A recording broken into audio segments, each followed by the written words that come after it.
Bismillahirrohmanirrohim. Assalamualaikum warahmatullahi wabarakatuh.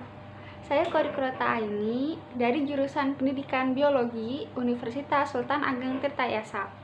Di sini saya akan menjelaskan rekayasa genetika pada bidang pertanian. Yuk langsung aja simak videonya. Sebelum ke pembahasan yang lebih jauh, kita harus mengenal rekayasa genetika dulu ya. Apa sih rekayasa genetika itu? Rekayasa genetika merupakan usaha manusia dengan sengaja mengubah, memodifikasi, atau menambahkan susunan suatu gen dengan material baru ke dalam suatu organisme untuk mendapatkan generasi sesuai tujuan yang diinginkan. Rekayasa genetika merupakan dasar dari bioteknologi yang di dalamnya meliputi manipulasi gen, cloning gen, DNA rekombinan, teknologi modifikasi genetik, dan genetika modern dengan menggunakan prosedur identifikasi, replikasi, modifikasi, dan transfer materi genetik dari sel, jaringan, maupun organ. Sebagian besar teknik yang dilakukan adalah memanipulasi langsung DNA dengan orientasi pada ekspresi gen tertentu. Pertanyaan pertama, manfaat yang bagaimanakah yang didapatkan dari teknik rekayasa genetika pada bidang pertanian? Manfaat rekayasa genetika pada bidang pertanian yaitu yang pertama, saat ini dapat mengurangi biaya dan meningkatkan penyediaan sejumlah besar bahan yang digunakan di dalam pertanian. Yang kedua, tanaman-tanaman pertanian dapat dikembangkan sehingga bersifat unggul. Yang ketiga, memiliki peluang untuk meningkatkan produksi, memperbaiki nilai nutrisi dan kualitas lainnya dari tanaman yang bisa bermanfaat bagi kesejahteraan umat manusia. Yang keempat, munculnya PRG atau produk rekayasa genetika yang dihasilkan dari teknologi modern rekayasa genetika atau Genetically Modified Organism atau GMO melalui rekombinasi DNA. Contoh PRG yaitu padi tahan hama, penggerak batang, kemudian kedelai toleran herbisida, tomat flavor saver dengan penundaan kemasakan buah, jagung bete dan kapas bete yang tahan terhadap hama Lepidoptera. Yang kelima, pemuliaan tanaman secara konvensional untuk memperbaiki sifat suatu organisme, sehingga teknologi rekayasa genetika dapat digunakan untuk meningkatkan ketahanan tanaman terhadap cekaman biotik dan abiotik yang merupakan faktor penyebab penurunan produksi tanaman. Metode apa sajakah yang sering digunakan dalam teknik rekayasa genetika pada bidang pertanian? Metode yang sering digunakan dalam teknik rekayasa genetika pada bidang pertanian, yang pertama ada transformasi genetik atau transgenik. Nah, tanaman transgenik ini merupakan tanaman hasil rekayasa genetika di mana diintroduksi seutas DNA dari organisme lain pada genom tanaman tersebut. Adapun proses ini dikenal dengan transformasi. Transformasi genetik adalah perpindahan gen asing yang diisolasi dari tanaman, virus, bakteri, atau hewan ke dalam genom baru. Potongan DNA yang diintegrasikan pada genom tanaman ini biasanya didapatkan dari organisme yang ada di alam seperti bakteria dan tanaman juga. Teknik transformasi yang dikenal adalah elektroforesis. Nah, elektroforesis merupakan suatu metode atau teknik pemisahan senyawa-senyawa yang memiliki muatan berupa kation ataupun anion dengan memanfaatkan medan listrik. Medan listrik ini dihasilkan dari elektroda yang diberikan energi listrik dari sumber energi seperti arus listrik searah maupun arus listrik bolak-balik. Yang kedua ada gen gun atau senjata gen, merupakan metode fisik untuk mentransfer DNA ke dalam sel. Metode ini digunakan dengan cara partikel logam yang sudah ditempeli sel target dimasukkan ke dalam gen gun. Selanjutnya ditembak pada sel tanaman. Partikel akan menetrasi dinding sel tanaman dan akan masuk ke dalam sitoplasma. Partikel akan tercuci oleh cairan sel sehingga gen target yang menempel akan lepas dan masuk ke dalam nukleus dan akan menyisipkan pada kromosom sel tanaman. Setelah itu sel rekombinan harus diinduksi untuk menghasilkan individu baru. Selanjutnya ada transfer gen, yaitu dengan menggunakan perantara vektor agrobakterium. Vektor ini berfungsi untuk menyisipkan gen pada tanaman yang digunakan untuk menghasilkan tanaman transgenik. Metode rekayasa genetika pada bidang pertanian yang sering digunakan lainnya yaitu rekombinasi DNA. Rekombinasi DNA merupakan proses penggabungan materi genetik dari dua atau lebih sumber yang berbeda atau dapat dikatakan melakukan perubahan secara terarah pada suatu materi genetik tertentu. Dalam tahap cloning gen, plasmid rekombinan digunakan untuk menganalisis sekuens DNA sisipan sehingga ditemukan sekuens homologinya dengan sekuens organisme lain pada database genbank. Selain itu dapat juga digunakan untuk mengetahui protein yang disandikan oleh sekuens gen tersebut dengan cara membandingkan dan mensejajarkan data urutan asam amino DNA sisipan dengan data genbank.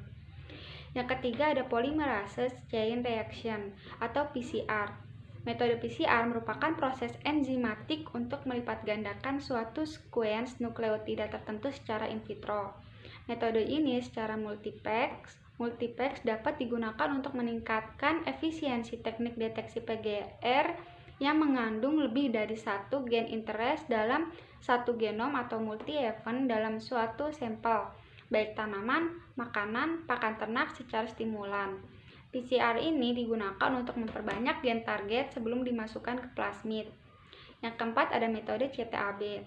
Dalam analisis gen telah berhasil diisolasi DNA total dari semua individu R1 pada semua event menggunakan sampel daun muda dengan menggunakan sampel daun dengan metode modifikasi Saghai-Maruf CTAB. Metode CTAB ini merupakan metode di mana DNA diekstrak dari daun tanaman transgenik.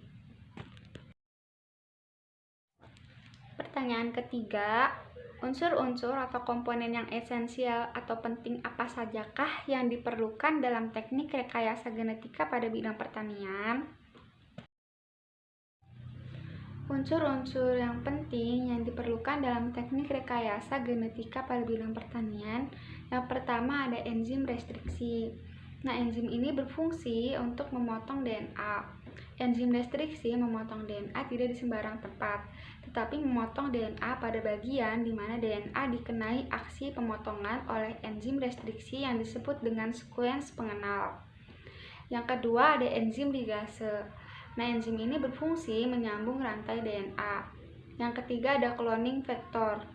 Berfungsi untuk membawa gen yang akan disisipkan, yaitu berupa plasmid bakteri ataupun virus.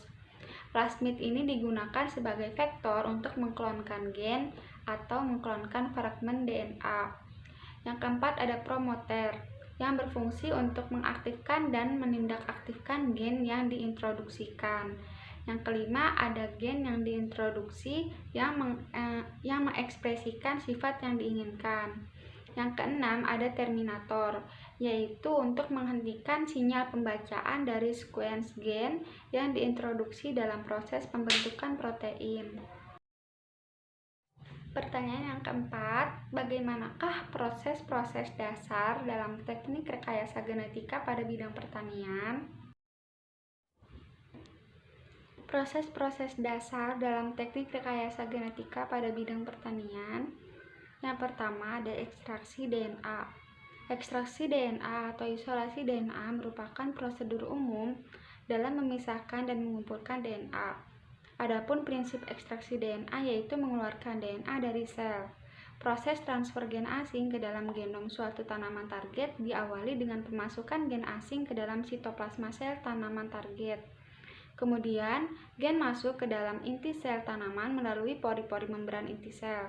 Ketika gen asing berhasil masuk ke dalam kromosom dan berintegrasi baik dengan tanaman target, maka gen dapat diekspresikan oleh tanaman transforman. Ekstraksi DNA biasanya diaplikasikan untuk analisis rekayasa genetika, komputasi, bioinformatika, forensik, analisis asal-usul, dan antropologi. Yang kedua ada cloning gen. Cloning gen merupakan salah satu prosedur dalam mengembangkan tanaman transgenik yang bertujuan untuk memperbanyak gen yang diharapkan. Plasmid rekombinan yang ditransformasi ke dalam sel bertujuan untuk pembentukan klon, yaitu sel-sel organisme yang mengandung DNA rekombinan yang dapat dipropagasi dan disimpan untuk memproduksi molekul DNA dalam jumlah besar, sehingga dapat digunakan untuk mempelajari karakter fisiologis tertentu ataupun untuk mengkonservasi molekul DNA rekombinan agar tetap stabil. Plasmid rekombinan juga dapat digunakan untuk menganalisis sekuen DNA sisipan atau DNA yang terlibat dalam toleransi asam AI, sehingga dapat ditemukan sekuens homologinya dengan sekuens organisme lain pada database gen bank. Selain itu juga dapat digunakan untuk mengetahui protein yang disandikan oleh sekuens gen tersebut dengan cara membandingkan dan mensejajarkan data urutan asam amino DNA sisipan dengan data gen bank. Yang ketiga ada desain gen. Desain gen dilakukan dengan merubah susunan basa dalam area kode gen yang menentukan produksi protein tertentu yang diinginkan. Dalam proses rekombinasi DNA melibatkan enzim tertentu yang berfungsi dalam melakukan pemotongan dan penyambungan DNA. Enzim yang berfungsi sebagai pemotong yaitu enzim restriksi endonuklease, sedangkan enzim yang berfungsi sebagai penyambung yaitu enzim ligase. Hasil sambungan DNA yang dikenal sebagai DNA rekombinan yaitu enzim ligase. Yang keempat ada transformasi genetik.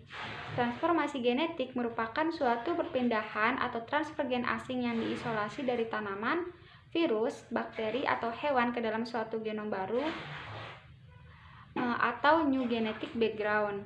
Beberapa teknik transformasi yang sering dijumpai adalah elektroforesis, gen gun, dan mempergunakan bakteri Agrobacterium tumefaciens.